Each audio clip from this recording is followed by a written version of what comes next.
తనకు తానుగా పార్టీ నుంచి రిజైన్ చేసేస్తే పార్టీ క్యాడర్ విమర్శిస్తారు, ప్రజలు విమర్శిస్తారు. ఏ పార్టీలో సొంత కూతురు కదా, ఏ తండ్రికి అండగా ఉండొచ్చు కదా, తమ్ముడికి సోదరుడికి అండగా ఉండొచ్చు కదా, కుటుంబ పార్టీయే కదా, ఎమ్మెల్సీని చేశారు, ఎంపీని చేశారు, ఇంకేం తక్కువ అని అనుకుంటారు. అదే పార్టీయే సస్పెండ్ చేసేసింది అనుకో, అరే ఒక ఆడకూతురిని పార్టీ నుంచి సస్పెండ్ చేశారు, ఆమె చేసిన తప్పేంటి, బీసీల కోసం పోరాడింది, ప్రజల కోసం మాట్లాడింది, పార్టీలో నాయకత్వం కోసం ఫైట్ చేసింది, పార్టీ ప్రతిపక్షంలో ఉన్నప్పుడు ఇబ్బందుల్లో ఉన్నప్పుడు పార్టీ తరఫున స్ట్రాంగ్ వాయిస్ వినిపించింది అని అనుకుంటారు.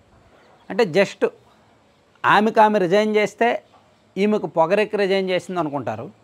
ఆమెను పార్టీ నుంచి సస్పెండ్ చేస్తే అరే ఒక ఆడకూతురిని సస్పెండ్ చేస్తారే అనుకుంటారు. ఒకటి సింపతి, మరొకటి ఈగో. సో సింపతి అనేది జనంలోకి బాగా కనెక్ట్ అవుద్ది. అందుకే కవిత గారికి కావాల్సింది బహుశా బీఆర్ఎస్ పార్టీ నుంచి తనను సస్పెండ్ చేయడమే. అందుకే ఆమె ఇమీడియట్గా ఎమ్మెల్సీ పదవికి రిజైన్ చేశారు, పార్టీ సభ్యత్వానికి కూడా రిజైన్ చేస్తున్నారు. ఎమ్మెల్సీ పదవికి కూడా రిజైన్ చేశారంట, మనకు తెలిసిన సమాచారం. చేయడానికి రెడీగా ఉన్నారు మేబీ, అంటే అఫీషియల్గా ఇంకా ఆమె రిజైన్ చేసినట్టయితే వార్త రాలేదు.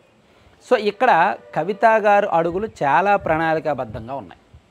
మేబీ ఎన్నికలకు ముందు మళ్ళీ ఆమెను బీఆర్ఎస్ పార్టీలోకి తీసుకున్న ఆశ్చర్యపోకర్లా. ఆమె బీజేపీలోకి వెళ్ళే ఛాన్స్ లేదు, కాంగ్రెస్లోకి వెళ్ళే ఛాన్స్ లేదు.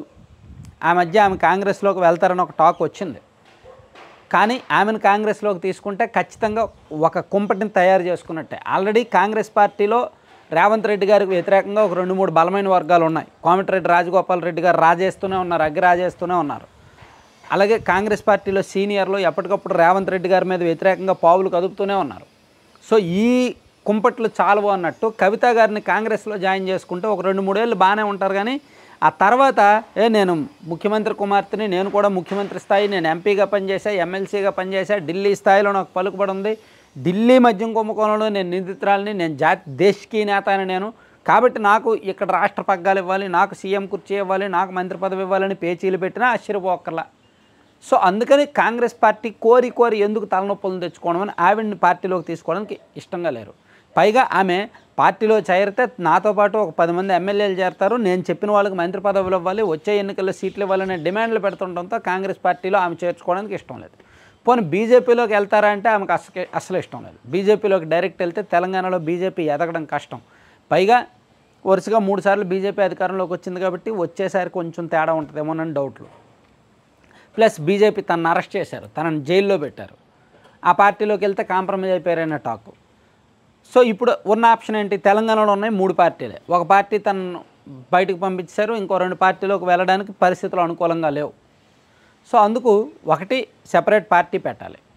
మేబీ ఆ పార్టీ ఏదో ప్లాన్ చేస్తున్నారంట, తెలంగాణ అనే పేరు కలిసి వచ్చేలాగా తెలంగాణ బహుజన సాధికార సమితి ఏదో సంథింగ్ పేర్లు ఏవో ఆలోచిస్తున్నారు. పార్టీ పెడతారనే ఒక టాక్ అయితే ఉంది. ఇప్పుడు పార్టీని పెట్టి ఒక 2 ఏళ్ళు పార్టీని నడిపి ఆ తర్వాత తన తండ్రి దగ్గరికి, అంటే తనకు తండ్రి కావాలి, పార్టీ క్యాడర్ కావాలి, కానీ పార్టీలో ఉన్న నాయకులు వద్దు.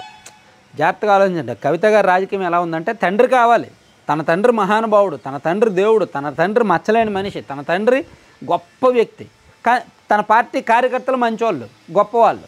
కానీ పార్టీలో ప్రస్తుతం ఉన్న నాయకులు హరీష్ రావు గారు వద్దు, కేటీఆర్ వద్దు, తనకు పగ్గాలు ఇవ్వాలి. ఆమెకు పగ్గాలు ఇవ్వడానికి పార్టీ వాళ్ళకి ఇష్టం లేదు కాబట్టి ఆమెను సస్పెండ్ చేశారు. ఆమె అవకాశం కోసం చూస్తున్నారు, పార్టీని విమర్శించడానికి, పార్టీని ఎండగట్టడానికి, పార్టీలో తిరుగుబాటు చేయడానికి అవకాశం కోసం చూస్తున్నారు.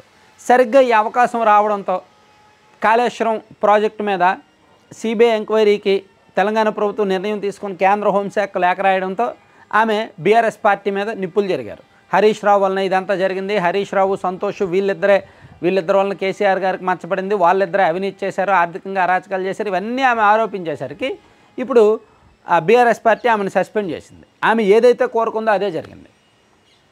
అయితే ఇప్పుడు ఆమె నెక్స్ట్ స్టెప్ ఏంటి? ఆల్రెడీ బీసీ ఉద్యమం అన్నారు, ఆమె బీసీ కాదు కానీ బీసీ ఉద్యమం అన్నారు. మేబీ అది ప్రజలు పట్టించుకుంటారో లేదో తెలియదు. సొంతంగా పార్టీ పెడతారు. యాక్చువల్లీ సొంతంగా పార్టీ పెడితే ఆమెకున్న ఏకైక ప్లస్ ఏంటంటే 4 డబ్బులు ఉన్నాయి. ఎందుకంటే 10 ఏళ్ళు పార్టీ అధికారంలో ఉంది కాబట్టి, ఆమె మద్యం బిజినెస్లో బాగా చేశారు కాబట్టి సంపాదించుకున్న డబ్బులు 4 బాగానే ఉన్నాయి. వాటితో పాటు కాస్త నోరు ఉంది, నోరు బలంగా ఉంది, మాటకారితనం ఉంది, తెలివితేటలు ఉన్నాయి, మహిళ అనే సెంటిమెంట్ ఉంది. సో వీటన్నింటినీ ఉపయోగించుకొని రాజకీయం చేస్తారు కొన్నాళ్ళు.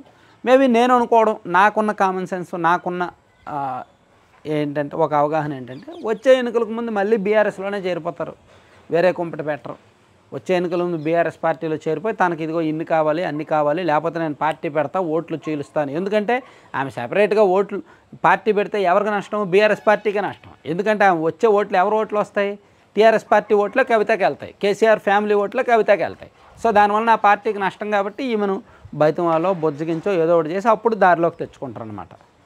సో ప్రస్తుతానికి ఆమె వ్యూహం అయితే ఫలిస్తున్నట్టే చెప్పుకోవచ్చు. Thank you.